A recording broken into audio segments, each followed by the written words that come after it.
Olá, seja bem-vindo a mais uma aula do nosso módulo de História de Israel, que é trazido até você pela Escola de Teologia Charles Spurgeon. O objetivo desse curso, desse módulo sobre a história de Israel, é fazer com que a gente entenda um pouco, não só a história desse povo, obviamente, que é muito importante e tem o seu lugar na nossa compreensão da história da revelação, mas também a relação da história desse povo com a própria revelação que nos foi dada. Nos foi dado toda a Bíblia, nos foi dada toda a Bíblia, e toda a revelação que nos foi apresentada no Novo Testamento possui em seu pano de fundo a história de Israel, a história da religião em Israel, a história de tudo aquilo que envolveu esse povo ao longo de todo o Antigo Testamento. Na aula de hoje, nós veremos um pouco sobre a história da idolatria no meio da história de Israel. Como a gente bem sabe, se você lê o Antigo Testamento, já leu o Antigo Testamento e o fez com calma e com cuidado, você sabe muito bem que ao longo de todo o Antigo Testamento, Deus teve problemas com esse povo por causa da idolatria. O tempo todo a gente lê o Senhor os chamando para lançar fora os ídolos, né, os falsos deuses. O tempo todo a gente encontra o Senhor falando com eles no sentido de eles perceberem onde os caminhos deles estavam os levando para longe do Senhor. O tempo todo o Senhor Deus mostrando para eles de que caminhar junto da criação, da criatura, em adoração à criação e à criatura, os afastava da própria felicidade, da própria razão da existência, da própria razão de ser. E o tempo todo nós encontramos o Senhor os chamando de volta, mostrando para eles que o caminho da idolatria é um caminho egoísta, é um caminho perigoso, é um caminho errado, é um caminho vazio. Portanto, quando nós olhamos para a idolatria no povo de Israel, não sei quanto a vocês, mas para mim uma coisa que sempre me chama a atenção é como é que um povo como esse, que viveu tantos milagres da parte de Deus, né, que experimentou tantos sinais, tantas experiências, tantas coisas da parte do próprio Deus, foi capaz, depois de tudo o que Deus fez por eles, de ainda assim adorarem deuses estranhos, deuses falsos. Já parou para pensar nisso também? A gente olha, não é? Deus os resgatou. Ezequiel 16 tem uma palavra fantástica, um capítulo longo, mas em Ezequiel 16 a gente vê o próprio Deus contando a história desse povo resumidamente. Resumidamente, assim, são quase 60 versículos, né? Mais de 50 versículos, um capítulo muito longo, como eu disse, mas é um capítulo onde o Senhor fala um pouco da história desse povo. E era um povo que estava distante, o Senhor o amou, o Senhor o purificou, o Senhor o lavou, o Senhor se comprometeu com esse povo, o Senhor deu tudo para esse povo. E o que esse povo fez? Traiu esse Deus bondoso, misericordioso, que fez tudo pelo povo com outros deuses, com deuses estranhos. O que um povo desse merece? Enfim, você poderia dizer, merece muitas coisas, mas uma das coisas que ele muito merece é que Deus simplesmente se esqueça desse povo. Vocês não me querem, eu também não te quero. Vocês querem ficar distantes, portanto, que o fiquem. Vocês querem viver distantes, à vontade. Ficarem longe de mim, sigam o caminho de vocês, a vida de vocês. Mas não é isso que a gente vê. Pelo contrário, o que nós encontramos é um Deus de imensa graça e de imensa misericórdia. E que por mais afrontado que seja, não se cansa de buscar com graça o povo de Israel. Então, a idolatria está impregnada na história desse povo. E é importante que, ao conhecer a história de Israel, a gente conheça um pouco da história da idolatria no meio desse povo. E é isso que a gente vai fazer nessa aula. Bem, na aula passada, a gente viu um pouco sobre a história de Abel até Noé. Um pouco sobre como a graça se manifestou e as pessoas eram salvas nesse período. Na primeira aula, na aula anterior, nós vimos um pouco sobre a história da criação. Nós vemos Israel conhecendo a sua própria história, conhecendo quem criou tudo e que também quem os criou, que quem os criou como povo foi o mesmo Deus que criou todas as coisas, como é que eles foram enganados, como é que eles perderam esse contato, essa comunhão e como o Senhor quis restaurar tudo isso para tê-los de volta consigo, em sua presença, no Monte Santo, enfim. A história é fantástica. Nós vemos de Abel até Noé que a graça se manifestou muito antes da lei ser apresentada. E o que nós veremos hoje aqui é que num dos descendentes de Noé, a idolatria recomeça. É pelo menos isso que a palavra de Deus nos apresenta lá em Gênesis, no capítulo 10. Quando nós olhamos, portanto, para a história de Israel e a sua relação com os ídolos, tudo isso começa em um dos antecedentes / parentes dos israelitas. quando nós voltamos à história de onde paramos, lá em Noé, nós encontramos em Gênesis, no capítulo 10, a história dos descendentes de Noé. Eu vou ler aqui o trecho bíblico com você, porque num dos filhos de Noé, nós encontramos uma verdadeira maldição. E um dos filhos de Noé, ou seja, um dos bisnetos de Noé, carrega consigo mesmo uma pecha muito forte, não só de idolatria e engano, mas também de responsabilidade por aquilo que se tornou a falsa religiosidade e a própria feitiçaria e idolatria e escravidão e outras coisas mais tempos depois. Lá em Gênesis 10, portanto, nós lemos assim: são estas as gerações de Sem, Cã e Jafé, os filhos de Noé. A eles nasceram filhos depois do dilúvio. Os filhos de Jafé foram Gomer, Magog, Madai, Javã, Tubal, Meseque e Tirás. Os filhos de Gomer foram Askenaz, Rifat e Togarma. Os filhos de Javã foram Elisá, Tarsis, Quitim e Dodanim. Estes repartiram entre si as ilhas das nações nas suas terras, cada qual segundo a sua língua, segundo suas famílias, em suas nações. Os filhos de Cã foram Cux, Mitzraim, ou Mizraim, né? Puti e Canaã. Os filhos de Cuxi foram Sabá, Sebá, Avilá, Sabtá, Ramá e Sabtecá. Esse daqui gostava de rimar, né? E os filhos de Ramá, Sabá e Dedã. Cuxi gerou Nimrod. Aqui é um outro filho de Cuxi, que é destacado no versículo seguinte, separado dos seus irmãos. Cuxi gerou Nimrod, que começou a ser poderoso na terra. Foi valente caçador diante do Senhor, daí dizer-se como Nimrod, poderoso caçador diante do Senhor. O princípio do seu reino foi Babel, Ereque, Acade, Calné, na terra de Senar. Daquela terra ele foi para a Síria e edificou Nínive, Reobote-ir e Calá. E entre Nínive e Calá, a grande cidade de Recém. Mizraim gerou Ludim, Anamim, Leabim, Naftuim, Patrussim, Casluim, de quem descendem os filisteus, e Caftorim. Esse aqui era outro que gostava de rimar, né? O outro lá era com lá, ou esse daqui é com im. Mas enfim, brincadeira à parte, quando nós olhamos para essa descrição dos descendentes de Noé, nós vemos que Noé tinha 3 filhos, Sem, Cã e Jafé. Nós vemos que cada um deles foi para um canto e cada um deles desenvolveu a sua própria família e eles honraram a palavra de Deus de se multiplicar e encher a terra. Sem para um canto, Jafé para o outro e Cã para outro. Um pouco antes, nós lemos também que houve um incidente meio complicado entre Cã e seu pai. Canaã, filho dele, acabou recebendo uma maldição e um dos filhos destes daqui, de Cã, que é Cuxi, que é um outro ainda, separado de Deus, claramente tem um filho. E esse filho, chamado Nimrod, ele é o primeiro homem, segundo os historiadores e segundo a compreensão da própria, do próprio texto, das próprias palavras hebraicas, a escravizar outras pessoas. Então, aqui eu peço muita atenção da sua parte. O texto não apresenta apenas a história de alguém que foi grandioso. Tente imaginar a seguinte situação. Aconteceu o dilúvio. Um dilúvio que varreu a terra. E sim, eu creio que o dilúvio foi universal. Aconteceu um dilúvio. Sobrevive uma família. E essa família, a família de Noé, ele tem 3 filhos, cada um tem sua esposa. E após o dilúvio, a terra está vazia, eles começam a ter filhos. Os filhos dos filhos de Noé, eles têm os seus filhos. Esses filhos, então, eles começam a crescer e a se multiplicar. Um dos netos de Noé, chamado Nimrod, o texto apresenta que ele era valente caçador diante do Senhor. Poderoso caçador, diz o final do verso 10. Entenda que essa expressão poderoso caçador diante de, na língua original, ela tem um sentido um pouco diferente de como ela tem para nós em português. Para nós, poderoso caçador dá a impressão de que o cara era...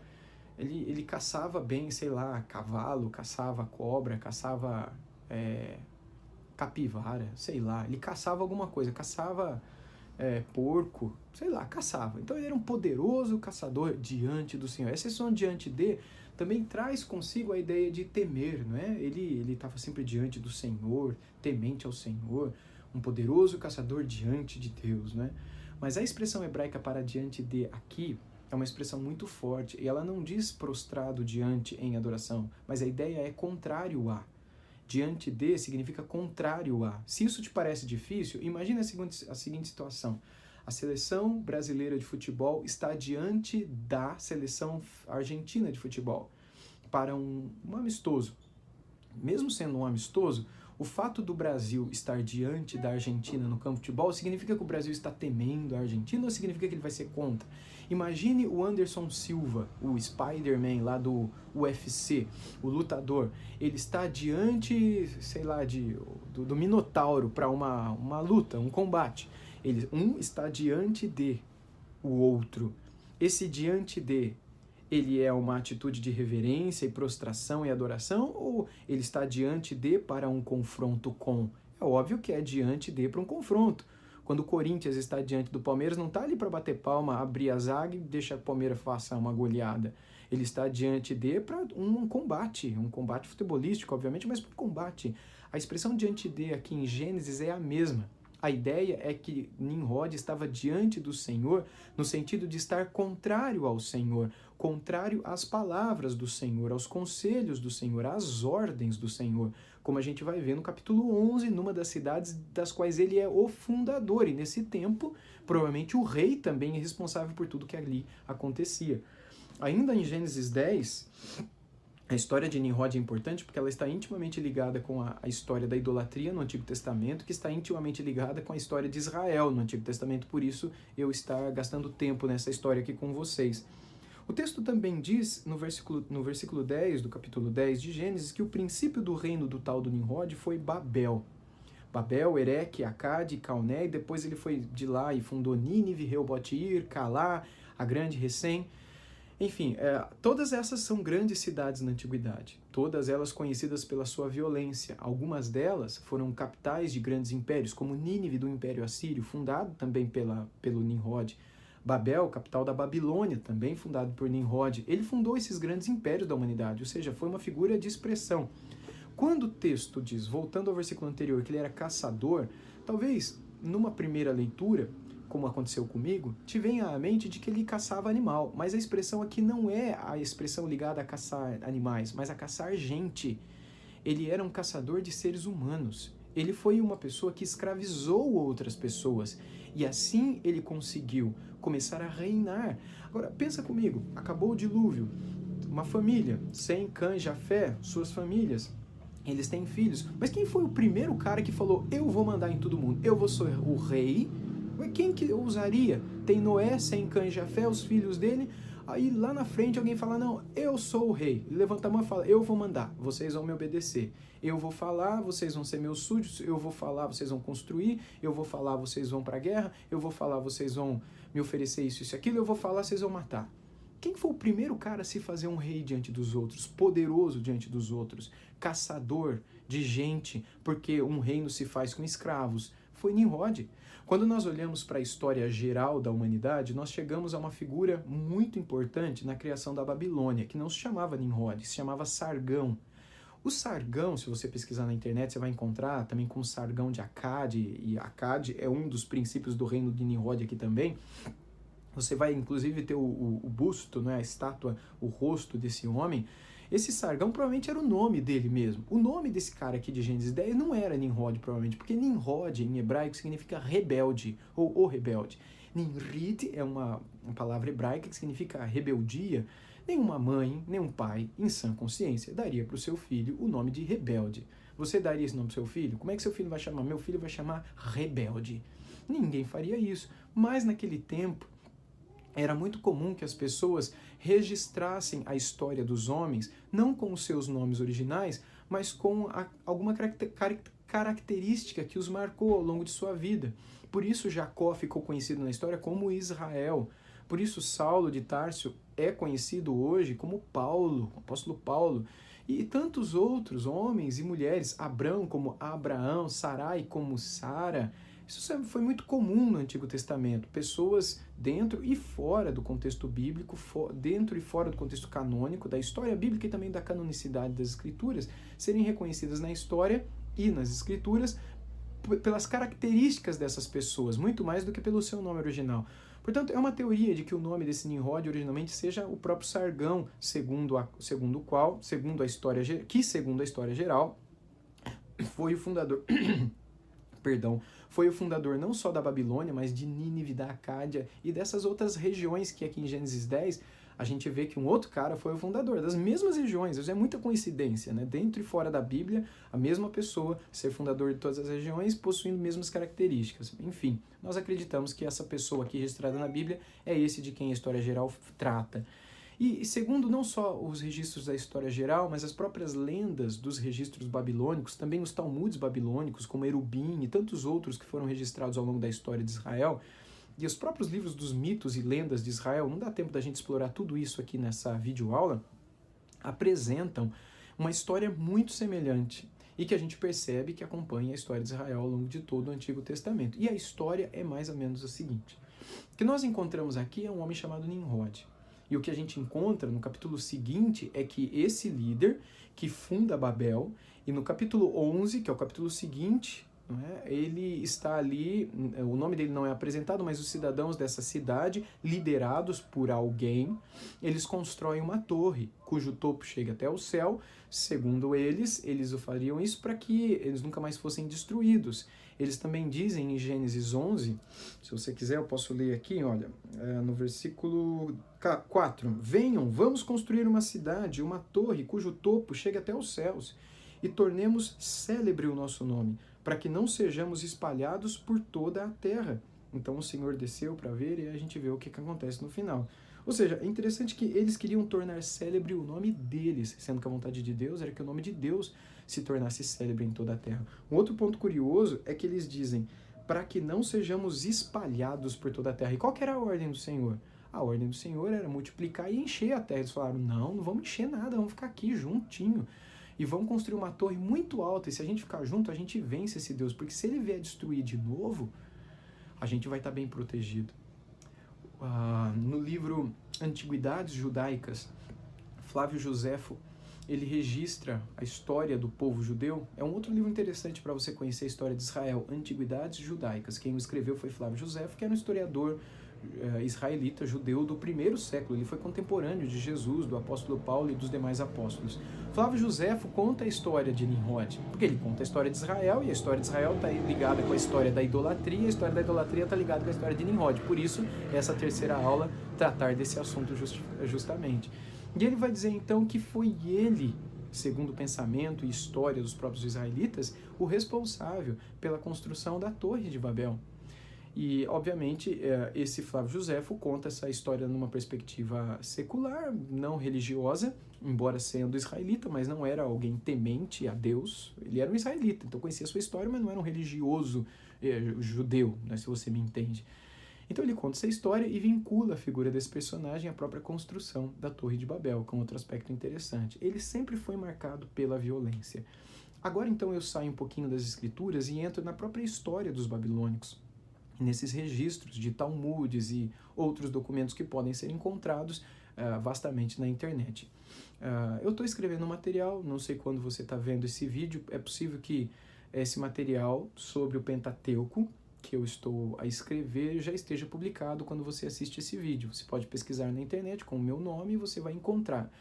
Caso esse material não tenha sido publicado ainda, aguarde, porque permitindo o Senhor, em algum momento, nos próximos anos, aí nos próximos meses, Deus o sabe, esse material estará à disposição e tudo isso estará com muito mais explicações, né, e mais abrangentes explicações do que essas que eu dou nesse curto vídeo. Pois bem, a história dos babilônicos diz que esse cara, ele se casou com a mãe dele, e a mãe dele se chama Semíramis. Semíramis, guarda isso, isso não está na Bíblia, embora a figura dela esteja, a gente vai ver no final dessa aula, mas isso que é registrado na história dos próprios babilônicos contando sobre sua história. Ele casa com Semíramis, que era a mãe dele, ou seja, Semíramis era a esposa do pai dele, o tal do Cuxi, ok? Então o Cuxi morre, aí Semíramis casa com o filho, o Nimrod. Lá pelas tantas, ele se autoproclama o Deus Sol, depois da construção da torre, mantendo ainda o povo junto de si. Ele se autoproclama Deus Sol, ou o Sol da Justiça, e curiosamente ele é morto após isso. E segundo a história dos babilônicos, quem o matou foi um tio-avô dele chamado Sem. Isso casa com a Bíblia, surpreendentemente, porque o tio-avô dele era Sem, o outro tio-avô era o Jafé. Mas enfim, esse tio-avô vem e ele o mata por ele ter casado com sua mãe e por ele ter se declarado um próprio Deus. Quando ele morre, Semíramis, sua mãe, barra esposa, depois de pouco tempo fica grávida. E ela então vem com a história de que aquela gravidez aconteceu por intermédio do poder de Nimrod. As pessoas ficam confusas, segundo a história dos babilônicos, e ela advoga que Nimrod não morreu. Ele foi assassinado, mas ele está vivo, porque ele é o Deus Sol. Então, todas as vezes que nós olharmos para os céus e virmos o Sol brilhando, nós podemos ter a absoluta certeza de que Nimrod está ali. E quando, se um dia o Sol deixar de brilhar e a noite deixar de acabar, então nós poderemos acreditar que Nimrod definitivamente morreu. Mas enquanto o Sol nascer, manhã após manhã, ele estará conosco, nos aquecendo, nos guiando, nos iluminando a vida e o caminho. Então, segundo ela engravidou pelo espírito de Nimrod. Beleza, a criança nasceu. Depois de um tempo, a criança se tornou um caçadorzinho lá também. E aí, depois de um tempo, essa criança foi morta por um javali selvagem. E aí, a mãe, segundo a lenda babilônica, junto com outras mulheres, elas sacerdotisas da religião babilônica, da qual o deus era o Sol, era o Nimrod, essas mulheres elas começam um jejum que dura 40 dias. E durante 40 dias elas intercederam pela ressurreição de Nimrod. E segundo a lenda babilônica, depois de 40 dias de jejum e oração ao Deus Sol, o Tammuz ressuscita. E ele volta à vida e ela é coroada como a deusa Lua e também como Rainha dos Céus. É o nome que é dado a ela pela tradição babilônica, que os egípcios curiosamente preservaram durante a história do Antigo Testamento e que o próprio Antigo Testamento também registra, né, a existência dessa Rainha dos Céus dentro da idolatria babilônica. A gente vai ver o versículo daqui a pouquinho que trata sobre isso.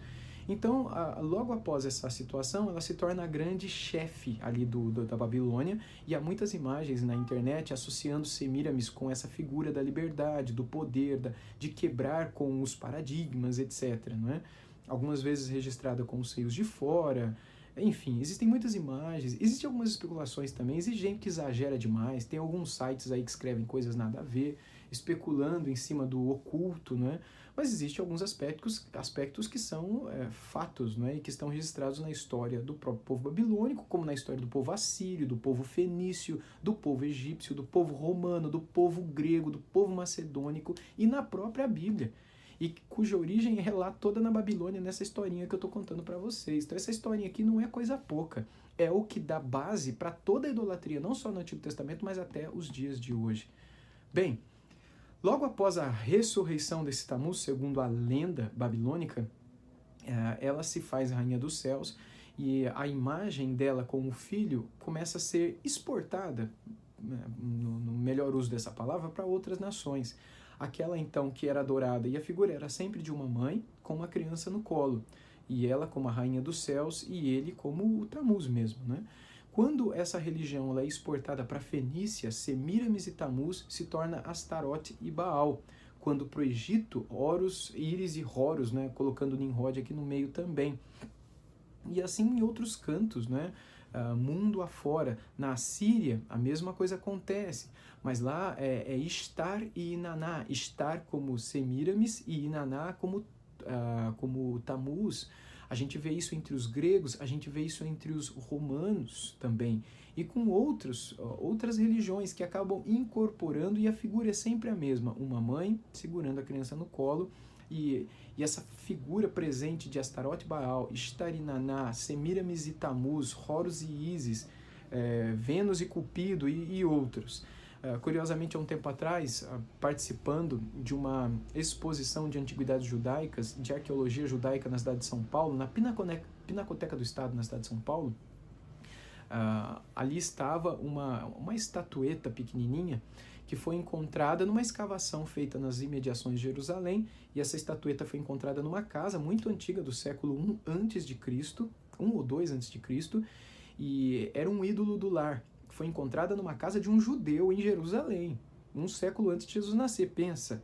E a estatueta era justamente uma mulher assentada com uma criança no colo. Era essa a imagem que os judeus associavam naquela época às divindades fenícias ligadas a Astarote e Baal, que segundo a sua linhagem histórica remetem à própria Semíramis e Tammuz.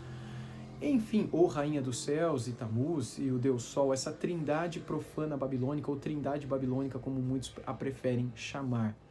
Muito bem, como a gente está falando, tem muita coisa aqui que poderia ser dita, mas como nós estamos ligando isso com a história de Israel, nós temos poucos minutos de aula, permita-me ler 2 textos bíblicos com vocês, onde nós encontramos essas figuras religiosas babilônicas, dessa história que eu estou contando. Parte dela é lenda, está no ideário lendário dos babilônicos. E o que isso tem a ver com a história de Israel? Tem a ver que esses foram os maiores deuses dos israelitas em todo o Antigo Testamento. Se você quer entender a história de Israel, você tem que entender isso. Porque era isso que eles criam, era isso que eles abraçavam. Enquanto falavam que temiam o Senhor, na prática, o que eles adoravam eram esses deuses babilônicos, que no Egito, durante o tempo em que lá estavam, receberam outros nomes, mas foi ali que eles aprenderam tudo isso e os acompanhou ao longo de toda a sua história, até o período do judaísmo do Segundo Templo, que será o tema das nossas últimas aulas nesse módulo de história de Israel. Bem, o primeiro texto que eu quero ler com vocês está em Jeremias, no capítulo 44. Eu vou ler com vocês aqui a partir do versículo 15, ouça com atenção. Então todos os homens que sabiam que as suas mulheres queimavam incenso a outros deuses, e todas as mulheres que estavam ali em pé, uma grande multidão, e todo o povo que morava na terra do Egito, em Patrós, disse a Jeremias. Só para você entender, o povo todo estava no Egito nessa ocasião aqui. Jeremias havia sido sequestrado e estava no Egito também. Jerusalém estava destruída. Nabucodonosor tinha levado todo mundo para o cativeiro babilônico e Jeremias acabou sendo sequestrado e levado lá para o Egito. Ele acabou morrendo lá. E aí lá ele continuou profetizando. E aqui ele terminou uma profecia, uma pregação, e aí os maridos falaram que as mulheres iriam dizer. O que nós vamos ler a partir de agora é uma resposta das mulheres, depois do sermão do Jeremias. Pensa nisso. Jeremias acabou de pregar e as mulheres vão dar uma resposta para ele. Verso 16. Não obedeceremos à palavra que você nos anunciou em nome do Senhor. Pelo contrário, certamente faremos tudo o que dissemos que faríamos. Queimaremos incenso, veja, à rainha dos céus. E lhe ofereceremos libações como nós, nossos pais, nossos reis. Aí elas entregam todo mundo. Nossas autoridades costumávamos fazer nas cidades de Judá e nas ruas de Jerusalém. Naquele tempo tínhamos fartura de pão, prosperávamos e nenhum mal nos acontecia. Mas desde que paramos de queimar incenso à rainha dos céus e de lhe oferecer libações, tivemos falta de tudo e fomos consumidos pela espada e pela fome. E as mulheres acrescentaram: quando nós queimávamos incenso à rainha dos céus e lhe oferecíamos libações, será que era sem o consentimento de nossos maridos que fazíamos bolos para representá-la e lhe oferecemos libações? Ou seja, elas entregam os maridos, as autoridades, os príncipes, os reis, tudo que eles faziam lá nas ruas de Judá, na cidade de Jerusalém, elas com eles adoravam a rainha dos céus. Quem é a rainha dos céus?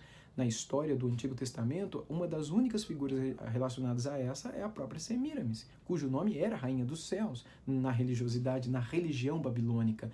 Astarote também era Rainha dos Céus, como uma espécie de exportação de Semíramis. Mas eu quero concluir com um outro texto que é um pouco mais surpreendente do que esse, que é Ezequiel capítulo 8. No versículo 5 nós lemos assim, ali em Jeremias nós vemos a Rainha dos Céus. Aqui veja, aqui só para você entender o contexto de Ezequiel 8, Ezequiel ele está na Babilônia, ele está no cativeiro babilônico. No mesmo período que Jeremias está profetizando no Egito, o Ezequiel está profetizando lá na Babilônia, tudo na mesma época, tudo século 6 a.C. E aí o Senhor dá uma visão para Ezequiel, para que ele, Ezequiel, entendesse por que o povo estava lá no cativeiro babilônico e o que o povo fazia lá em Jerusalém, razão pela qual agora eles estavam no cativeiro. Ouça, ele me disse, Ezequiel 8,5, filho do homem, olhe para o norte. Olhei para lá, e eis que do lado do norte, junto do portão do altar, na entrada, estava essa imagem dos ciúmes. Então ele me disse, filho do homem, você vê o que eles estão fazendo? Veja as grandes abominações que a casa de Israel faz nesse lugar, para que eu me afaste do meu santuário, pois você verá ainda abominações maiores do que essa. E ele me levou à entrada do átrio, olhei, e eis que havia um buraco na parede. Então me disse, filho do homem, escave na parede. Aquela parede, escavei aquela parede, e eis que havia uma porta. E ele me disse, entre e veja as terríveis abominações que eles fazem aqui. Entrei e olhei, e eis que na parede, em todo o redor, estavam gravadas figuras de animais que rastejam e de animais impuros, de todos os ídolos da casa de Israel. Em pé diante deles estavam 70 homens dos anciãos da casa de Israel, com Jazanias, filho de Safã, no meio deles. Cada um tinha na mão um incensário, e subia uma nuvem de incenso. Então me disse: filho do homem, você está vendo o que os anciãos da casa de Israel fazem nas trevas, cada um na sua sala de imagens, pois dizem: o Senhor não nos vê, o Senhor abandonou a terra. Também me disse: você verá abominações ainda maiores do que estão fazendo. Ou seja, além de toda aquela idolatria, Deus diz: você vai ver coisa pior do que isso. Levou-me à entrada da porta da casa norte, da casa do Senhor, a casa do Senhor, e eis que estavam ali mulheres assentadas chorando pelo deus Tamuz. Sabe por que elas estavam assentadas chorando? Porque elas estavam celebrando aqueles 40 dias de jejum e choro pela ressurreição de Tamuz, o filho das Semíramis. Ele me disse: você está vendo isso, filho do homem? Você verá abominações ainda maiores do que essas. Levou-me para o átrio dentro da casa do Senhor, e eis que ali, junto à entrada do templo do Senhor, entre o pórtico e o altar, estavam cerca de 25 homens de costas para o templo do Senhor. Pensa, de costas para o templo, com o rosto voltado para o leste, ou seja, para o oriente. A leste de Jerusalém, está a Babilônia. E eles adoravam o sol, virados para o oriente. Aí o texto continua, mas eu vou encerrar por aqui. Pensa, o Senhor está dizendo para Ezequiel: dentro da minha casa, os homens estão voltados para a Babilônia, adorando o Deus Sol. As mulheres estão celebrando o jejum babilônico, adorando o Deus Tamuz. E lá no Egito, as mulheres que sobreviveram ao cativeiro babilônico estão dizendo: nós vamos queimar incenso para a Rainha dos Céus. Você percebe como cerca de 2 ou mais mil anos depois que toda essa história aconteceu, a história da religião babilônica ainda estava impregnada no coração dos israelitas. E ao longo de todo o Antigo Testamento, que nós veremos nas próximas aulas, é como o Senhor quis livrá-los desse engano, dessa sedução, dessa falsa religião que, segundo as palavras de Jesus em Apocalipse, é a mãe de todas as falsas religiões. Que Deus te abençoe e até a nossa próxima aula.